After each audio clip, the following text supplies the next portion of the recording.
اللہ تعالیٰ نے انسان کے ساتھ آزمائشیں رکھی ہیں۔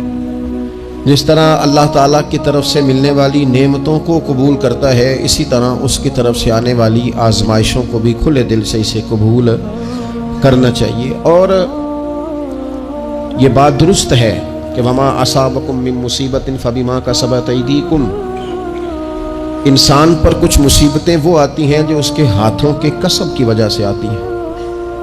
بہت ساری قوموں پر عذاب اس لیے آئے کہ انہوں نے بعض گناہ کیے تھے، لیکن یہ یاد رکھیے گا کہ عذاب ہمیشہ گناہوں کی وجہ سے نہیں آتے، تکلیفیں ہمیشہ گناہوں کی وجہ سے نہیں آتی۔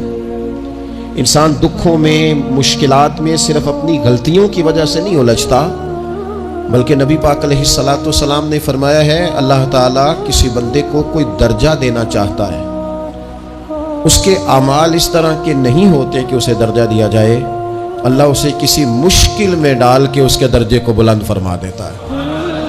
بلندی درجات کے لیے، قرب الہی کے لیے، اللہ تبارک و تعالیٰ کی بارگاہ کی معرفت کے لیے بھی مصائب آتے ہیں۔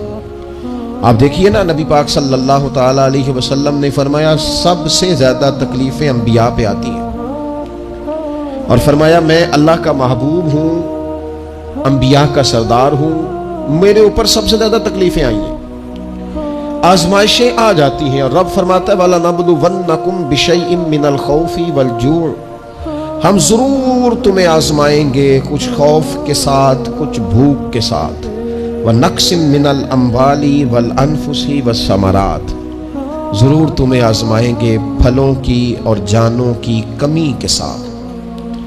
اگر تم اس میں ثابت قدم رہے، شکوے نہ کیے، اپنے رب کی رضا پہ تم راضی رہے، تو وَبَشِّرِ الصَّابِرِينَ، اے محبوب پھر جو میری رضا پہ صبر کریں انہیں میری جنت کی خوشخبری بھی عطا فرما دے۔ ہم تمہیں ضرور آزمائیں گے، خوف بھی، بھوک بھی، مالوں اور جانوں کی کمی بھی۔ مومن کی یہ شان ہوتی ہے کہ وہ کسی بھی موقع پر اپنے رب سے شکوہ نہیں کرتا، کسی بھی حال میں اپنے رب کی شکایت نہیں کرتا۔ نبی کریم علیہ الصلاۃ والسلام نے فرمایا اگر اللہ تعالیٰ کسی بندے کو بیمار کرے اور پھر اس بیماری پر وہ صبر کرے اور آنے والوں سے رب کا شکوہ نہ کرے، تو فرمایا اللہ تعالیٰ نے جو گوشت اسے دیا ہوتا ہے اس سے بہتر گوشت اللہ اسے عطا کر دیتا ہے۔ اگر اللہ تعالیٰ کی حکمت غالب ہو اور تقاضا اس بیماری میں اس بندے کے انتقال کے کر جانے کا ہو، تو فرمایا پھر اللہ تعالیٰ اسے شہادت کا درجہ عطا فرما دیتا ہے۔ آزمائشیں آ جاتی ہیں، انسان پر مصائب آ جاتے ہیں، دکھ آ جاتے ہیں، تکلیفوں کا سامنا بندے کو کرنا پڑ جاتا ہے۔ اب یہ کہ اس میں اپنے دل کو، اپنی روح کو قرار دیا جائے، اپنے آپ کو اللہ کی رضا پہ کھڑا کیا جائے اور ان حوادث کا مقابلہ کیا جائے، ان چیزوں کو دیکھا جائے اور یہ غور کیا جائے کہ میرا رب اگر اسی بات میں راضی ہے تو یقیناً اس میں اللہ کی کوئی خاص حکمت ہوگی۔ قحط حضرت عمر کے زمانے میں بھی آ گیا تھا، بڑی مشکلات کا سامنا کرنا پڑا۔ تو ان مصائب میں انسان کو تھوڑا سا پہلے تو ہمت کرنی ہے، پھر اس میں کرنے کا جو کام ہے وہ یہ ہے کہ سب سے پہلا کام تو یہ ہے کہ اپنے رب کی بارگاہ میں کھل کے دعا مانگی جائے، اللہ تبارک و تعالیٰ کے حضور التجائیں کی جائیں، دعائیں کی جائیں، رب کریم کو منایا جائے۔ حضرت عمر فاروق رضی اللہ تعالیٰ عنہ کے زمانے میں جب قحط آیا تھا تو حضرت عمر نبی پاک علیہ السلام کے چچا کو حضرت عباس رضی اللہ تعالیٰ عنہ کو لے کے میدان میں نکلے تھے، اور کیا خوبصورت لفظ انہوں نے ترتیب دیے تھے، عرض کرتے تھے مالک پہلے ہم تیری بارگاہ میں محبوب پاک کو لے کے آیا کرتے تھے، آج محبوب نے ظاہری وصال کیا ہے تو تیرے محبوب کے چچا کو لے کے آئے ہیں، تو اے اللہ تو مہربانی فرما اپنے محبوب کے چچا کا صدقہ ہمیں بارش عطا فرما۔ تو بس حضرت عمر نے وہ دعا مانگی، حضرت عباس کو وسیلہ بنایا تو اللہ نے بارش عطا فرما دی۔ اچھا پھر یہ دونوں چیزیں ہمیں حدیث صحیح میں ملتی ہیں۔ ایک نوجوان نے، ایک شخص نے آ کے حضور کی بارگاہ میں عرض کی یا رسول اللہ بارش نہیں ہوتی، دعا کر دیں، تو نبی پاک نے ہاتھ اٹھائے دعا کے لیے، اتنے ہاتھ بلند کیے کہ بغلوں کی سفیدی نظر آنے لگی۔ وہ کہتے ہیں ابھی محبوب کے دستے مبارک پوری طرح چہرے پر پھرے نہیں تھے کہ اللہ نے بارش عطا کر دی۔ پھر پورا ہفتہ بارش ہوتی رہی تو لوگوں کو اب بارش کی کثرت کی وجہ سے بعض مسائل بننے لگے، تو وہ پھر حاضر ہوئے۔ عرض کی یا رسول اللہ دعا فرما دیں، اب تو کچھ مشکلات بڑھنے لگی ہیں۔ تو حضور نے پھر ہاتھ اٹھائے کہ اے اللہ اپنا فضل نصیب فرما، مہربانی فرما، کبھی بارش کی ضرورت ہوتی ہے اور کبھی بارشوں کا کثرت سے ہونا وہ تکلیف کا باعث ہو جاتا ہے بعض جگہوں پر۔ تو کہتے پھر حضور نے دعا فرمائی، ابھی چہرے پہ ہاتھ نہیں پھیرے تھے کہ مدینہ منورہ میں بارش ختم ہو گئی۔ تو سب سے پہلا اور ضروری کام ہمارا آج مزاج بن گیا ہے کہ ہم تبصرے کرتے ہیں، سیاست کرتے ہیں، اس پر بیٹھ کر اب ایک اور دور آ گیا ہے، ویڈیو بناتے ہیں، موبائل چلاتے ہیں، جو کہ بہت بڑا امتحان ہے ہمارے لیے کہ صرف 20 منٹ موبائل کو ہاتھ نہ لگائیں، بہت بڑا امتحان ہے۔ ہو سکتا ہے بہت سارے لوگ بڑی تکلیف میں آ جائیں کہ پورے 20 منٹ گزر گئے، اس پہ ویڈیو بنائیں گے، اس پہ کومنٹس کریں گے، اس پہ یہ کام ہم کرتے ہیں۔ حالانکہ اگر کوئی ایسی مشکل آ جائے تو شریعت نے ہمیں یہ سبق دیا کہ پہلے دعا، پہلے اللہ کی بارگاہ میں حاضری۔ اکبر الہ آبادی نے کہا تھا کہ مصیبت میں بھی اب یاد خدا ہم کو نہیں آتی، دعا منہ سے نہ نکلی، جیبوں سے عرضیاں ہی نکلی۔ ہم محکموں میں درخواستیں دیتے ہیں لیکن دعا کی طرف بڑھتے بڑا خوبصورت کام ہے۔ سب سے پہلے تو یہ کریں کہ وہ جو ہمارے بھائی تکلیف میں ہیں، مجبوری میں ہیں، ان کے لیے اپنے رب کی بارگاہ میں عرض کریں کہ مالک، قدرتوں کا مالک تو تو ہے، ہر چیز تو تیرے دست کرم میں ہے، اور تو کریم اتنا ہے کہ بندوں پہ تو غضب نہیں زیادہ فرماتا، رحمت ہی زیادہ فرماتا ہے، اور تیری رحمت تیرے غضب پر غلبہ رکھتی ہے، اس لیے مالک تو کرم فرما، اور یہ جو لوگ ہیں تو انہیں اپنے فضل سے ہی آسانی عطا فرما تاکہ اس مشکل سے نکل آئیں۔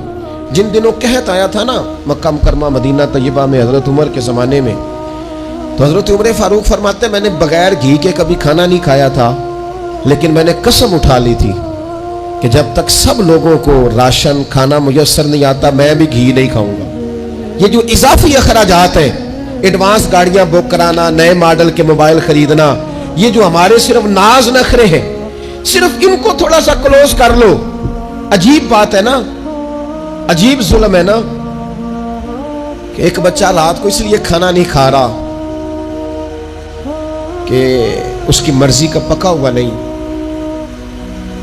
اور ایک طرف میرے ہی وطن میں اس ویڈیو نے بھی میری چیخیں نکلوا دی جس میں ایک بیٹی، اور اس کی عمر بھی بالکل اتنی ہے جتنی میری بیٹی کی عمر ہے، اس سے وہ صحافی پوچھتا ہے، پاؤں اس کے ننگے ہیں اور پاؤں پہ کیڑے چڑھ رہے ہیں، تو اس سے پوچھتا ہے پتر کیا چاہیے؟ وہ کہتی ہے صرف روٹی کھانی ہے، کوئی مطالبہ نہیں، کوئی مطالبہ نہیں، روٹی دا دکھ نہ پوچھو، یہ روٹی بندہ کھا جا دیجیے، روٹی بندہ کھا جاتی۔ اللہ کریم نے فرمایا وَتَعَاوَنُوا عَلَى الْبِرِّ وَالتَّقْوَى، جب تقوی اور پرہیزگاری کا معاملہ ہو تو ایک دوسرے کے ساتھ تعاون کرو، ایک دوسرے کے ساتھ تعاون کرو، ایک دوسرے کا آگے بڑھ کے بازو تھامو، خیر کے کاموں میں ایک دوسرے کی مدد کرو، آگے نکلو۔ ہو جاتا ہے کبھی کبھی ایسا کہ ایک بھائی کے پاس بہت زیادہ مال ہوتا ہے، دوسرے کے پاس کم ہوتا ہے، اور نبی پاک صلی اللہ تعالی علیہ وسلم نے ارشاد فرمایا کہ یاد رکھنا اللہ تبارک و تعالی اتنی دیر تک تمہاری مدد کرتا ہے جب تک تم اپنے بھائی کی مدد کرتے رہتے ہو، اللہ تمہارا مددگار رہتا ہے۔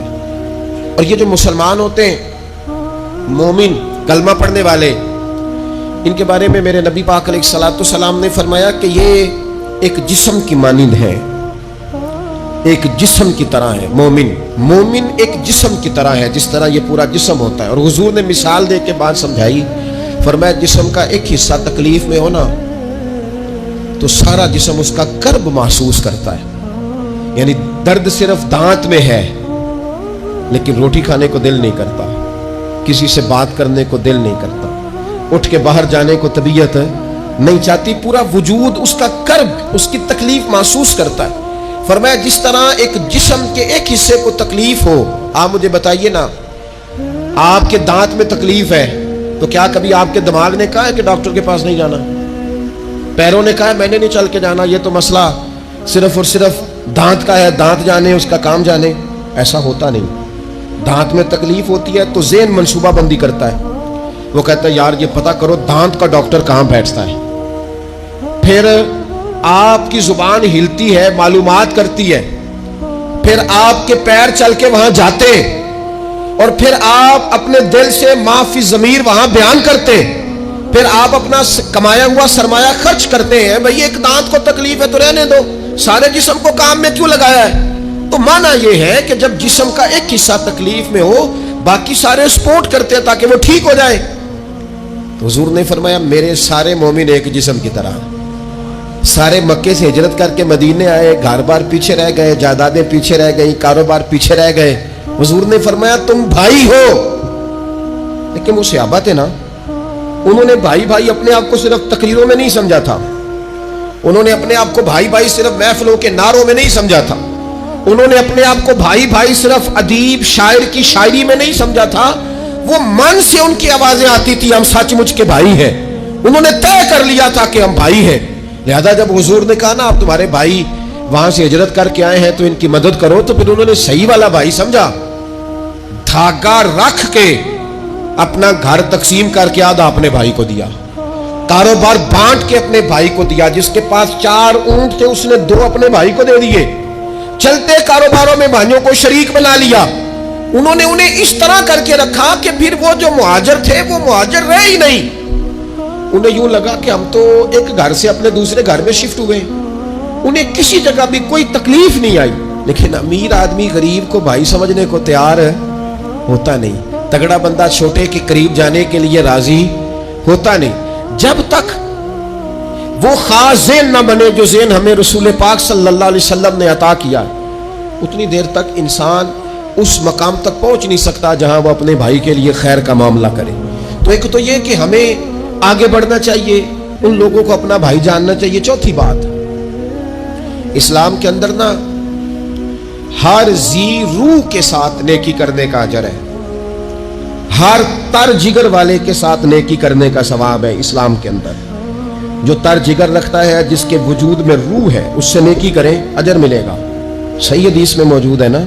اور میرا خیال ہے آپ سب کو وہ حدیث آتی ہے کہ نبی پاک علیہ السلام نے فرمایا کہ ساری زندگی گناہ کرنے والی عورت نے کتے کو پانی پلایا تھا تو رب نے بخشش فرما دی. کتا حلال جانور بھی نہیں, کتے کو پانی پلایا, ساری زندگی کے گناہ تھے, اللہ نے معاف کر دیا. کوئی بھی تر جگر والا ہو, آپ مجھے بتائیے ایک کتے کو پانی پلانے سے رب معاف کرتا ہے, تو اگر کوئی کسی انسان کی خدمت کرے, اور نیرا انسان نہیں مسلمان, اور نیرا مسلمان نہیں مدینے والے کا غلام, رسول اللہ کا کلمہ پڑھنے والا, اس کے ساتھ نیکی کرنے سے اللہ کتنا اجر عطا فرمائے گا. تو عزیز بھائی, مخلوق خدا سے جب لوگ پیار کرتے ہیں, جب لوگ محبت کرتے ہیں, اور جب ہمارے دل نرم, ہمیں نا مادہ پرست بنایا گیا ہے کچھ عرصے سے, ہمارا ذہن بنا دیا ہے. اور یہ ڈھیر سارے لوگ ہیں جو تقسیم کرتے ہیں ذہنوں کو, ڈھیر سارے لوگ, اس میں بعض مذہبی لوگ بھی شامل ہیں اللہ ماشاءاللہ, جو ذہن تقسیم کرتے ہیں, چھوٹی چھوٹی اپنے لالچ کے لیے لوگوں کو ایک دوسرے سے دور کرتے ہیں. یہ تقسیم کار ہمارا عام حصہ ہے, عام جز ہے. یاد رکھنا, جب قومیں مادہ پرست ہو جاتی ہیں نا, جب وہ ہر چیز کو پیسے میں تولتی ہیں اور پہلے اپنا نفع دیکھتی ہیں, پھر وہ معاشرہ انسانوں کا معاشرہ نہیں رہتا, وہ تاجروں کا معاشرہ ہوتا ہے. وہاں ہر چیز سیل ہوتی ہے, بیچی جاتی ہے. دوستو, قلبی طور پر جب دلوں میں گنجائش ہوتی ہے, جب ہمارے دلوں میں وسعت ہوتی ہے, جب ہمیں پیار کرنا آتا ہے, 2 آدمیوں کا کھانا 3 آدمی کھا سکتے ہیں. شرط یہ ہے کہ وہ تیسرے کو بٹھانے کی وسعت رکھتے ہوں. 4 آدمیوں کا کھانا 5 آدمی کھا سکتے ہیں. شرط یہ ہے کہ ان کے دلوں میں گنجائش موجود ہو. یاد رکھنا, ایک چھت کے نیچے ایک ہی گھر کے اندر 4-5 خاندان گزارا کر سکتے ہیں. شرط یہ ہے کہ ان کے دلوں میں گنجائش موجود ہو. شرط یہ ہے کہ وہ قلبی کیفیات وہی رکھتے. لیکن ہمیں نا کچھ مست سا کر دیا گیا ہے اپنی اپنی دنیا داری میں, کچھ محب سے ہیں, کچھ اس طرح کا ماحول بنا دیا گیا, مجھے کیا لینے دیں, کیا لینے دیں مجھے. مذہبی لوگ بھی اتنے لاکھ کی محفل نعت, اتنے لاکھ کا عرس, اتنے لاکھ کی فلانی شے. اور خدا کے بندو, کچھ دیر کے لیے چھوڑ لو, کچھ دیر کے لیے مہربانی کر لو, اور دیکھو تو صحیح ضرورت کس چیز کی زیادہ ہے. چلو کوئی تو گنجائش پیدا کرو زندگی میں, کہیں کسی ایک چیز کو روک لو. مستحب کا اور واجب کا فرق ہی نہیں سمجھتے. اقبال کہنے لگے, یہ کسی شوخ نے لکھ دیا یہ جملہ محراب مسجد پر کہ یہ ناداں گر پڑے سجدے میں جب وقت قیام آیا. وقت تو قیام کا تھا, تم سجدوں میں ہو.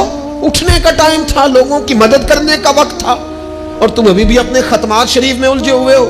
کل 10واں چیلم مستحب ہے، 2 آدمی بیٹھ کے ختم دلا لے ہو جاتا ہے۔ یہ باقی کا لاکھوں روپے کا مال ان جگہوں پہ پہنچایا جائے جہاں ضرورت ہے۔ محفل نعت آپ کے محلے کا نوجوان بھی نعت پڑھ سکتا ہے، مقامی خطیب کو بھی تقریر آتی ہے، ہر جمعے کرتا ہے، اور بڑے کام ہے کرنے والے، لیکن وہ بس ٹھیک ہے، ہم جہاں لگ گئے وہاں سے ہلنے کو تیار ہی نہیں۔ ایک مخصوص سا مزاج بنا لیا، اس سے باہر آنا ہی نہیں چاہتے، پسند ہی نہیں کرتے۔ تو اپنی زندگی کے اندر وسعت پیدا کریں، اپنے دل میں وسعت پیدا کریں۔ یاد رکھیں، جب بندہ کسی کے بچوں کا سوچتا ہے تو اللہ اس کے بچوں پر فضل فرماتا ہے۔ جب انسان کسی کا گھر آباد کرتا ہے، رب اس کا گھر آباد کرتا ہے۔ حضرت ابوبکر صدیق فرمایا کرتے تھے، تو اللہ کے دین کی خدمت میں لگ جا، تیرا ذاتی کوئی کام رب روکنے نہیں دے گا، وہ سارے تیرے کام ہوتے رہیں۔ ہم کیا سمجھتے ہیں کہ تگڑی تقریروں سے لوگوں کو قریب کر لیں گے؟ یا ہم کیا سمجھتے ہیں کہ بڑے بڑے پوسٹر لگائیں گے محفلوں کے تو لوگوں کو؟ ہم کیا سمجھتے ہیں حساب صرف نمازوں کا ہونا ہے؟ ہم کیا سمجھتے ہیں کہ حساب صرف ہم سے سجدوں کے بارے میں پوچھا جائے گا؟ یہ بھی سوال ہوگا، یہ بھی صحیح بخاری مسلم میں موجود ہے، صحیح حدیث میں موجود ہے کہ رب فرمائے گا، او بندے میں بھوکا تھا تو نے مجھے روٹی نہیں کھلائی، میں پیاسا تھا تو نے پانی نہیں پلایا، کپڑوں کی حاجت تھی تو لے کے نہیں آیا، میں بیمار تھا تو نے تیمارداری نہیں کری۔ مالک تو کھانے سے پاک، پینے سے پاک، پہننے سے پاک، بیماری سے پاک۔ رب کریم فرمائے گا، وہ جو تیرے پڑوس میں بندہ بیمار تھا تو میں ہی تو تھا نا، وہ جو تیرے پڑوس میں آدمی بھوکا تھا تو بندہ تو میرا ہی تھا نا، وہ جو تیرے دائیں بائیں لوگوں کو حاجت تھی تو وہ میرے ہی بندے تھے۔ خدا کے بندے تو ہیں ہزاروں، بنوں میں پھرتے ہیں مارے مارے، میں اس کا بندہ بنوں گا جس کو خدا کے بندوں سے پیار ہوگا۔ کچھ نہ تھوڑا سا اپنے دلوں میں وہ کیا بات کی تھی ساگر نے، اس نے کہا تھا کہ یہی ہے ذوق عبادت کی انتہا ساگر، او غم حیات کے ماروں کا احترام کرو۔ یہ جو غم حیات کے مارے ہیں ان کا احترام کرو۔ ایک 100 گھر تھا مدینہ شریف میں، امام ابو نعیم نے اس کو لکھا ہے۔ ہمارے ہاں بھی لوگ افطاری کراتے ہیں، سیاسی افطاری رمضان میں، سیاسی افطاریاں جن سے ہمیں کام نہیں پڑتا، جن سے ہمیں کل کو کام نکلوانا ہوتا، ان کی روٹی پکائی جاتی ہے۔ سیاسی ولیمے، سیاسی دعوتیں، سیاسی لوگوں کے اجتماعات، VIP کے لنگر، یہ ہمارا کلچر بن گیا ہے، یہ ہمارا مزاج بن گیا ہے۔ اور نبی پاک علیہ السلام نے فرمایا، لعنت اس دعوت پر جس میں امیروں کو بلایا جائے اور غریبوں کو نظر انداز کیا جائے، وہ تو ملعون دعوت ہے۔ 100 گھر پورا تھا مدینہ منورہ میں، جس میں 3 وقت کا کھانا، بچوں کے کپڑے، اگر کوئی بیمار ہو جاتا تو دوائیاں، اور دے کون جاتا ہے اللہ ہی بہتر جانتا ہے۔ ایک نقاب پوش آتا تھا، دروازے پہ دے جاتا تھا، نام پوچھتے تھے تو ناراض ہو جاتا تھا۔ اور یہ ایک دن کام نہیں ہوا، سالوں یہ کام جاری رہا، پتہ ہی کوئی نہیں کون دے جاتا ہے، کوئی خبر ہی نہیں۔ پھر اچانک 2-3 دن ہو گئے، وہ لنگر آنا بند ہوا، وہ اخراجات اٹھانے ختم ہوئے۔ اب لوگ ایک دوسرے سے پوچھنے لگے کہ وہ کھانا تیرے گھر بھی نہیں آیا، تیرے گھر بھی نہیں آیا، پتہ کرو کب سے نہیں آیا، پتہ کرو کب سے نہیں آیا۔ تو طے ہو گیا، جب لوگوں نے تاریخیں لگانی شروع کی، ایک دوسرے کے ساتھ ملانی شروع کی، تو 18 محرم سے میرے گھر نہیں آیا، ہاں ہمارے ہاں بھی 18 محرم سے نہیں آیا، پتہ کرو، تحقیق کرو۔ پتہ چلا کہ 18 محرم کو امام زین العابدین کا وصال ہوا ہے۔ سیدہ پاک کا یہ شہزادہ، امام حسین کا کربلا میں بچ جانے والا یہ جانشین، ایک 100 گھروں میں اور تھوڑی سی آبادی، 100 گھروں میں 2 وقت کھانا، اور اپنے کندھے پہ توڑا رکھ کے، لنگر کی بوری رکھ کے پہنچا کے آتے، اور چہرے پہ نقاب ہوتا، کوئی پوچھتا نام کیا ہے تو ناراض ہو جاتے۔ 100 گھروں میں کھانا جاتا۔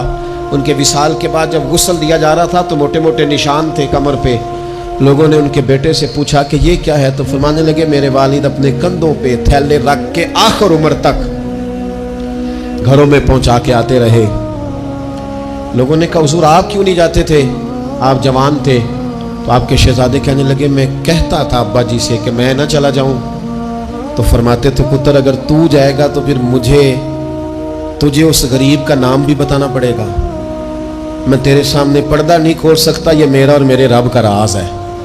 اس چپکے کے ساتھ، اس محبت کے ساتھ حضرت امام زین العابدین رضی اللہ تعالیٰ عنہ خدمت کرتے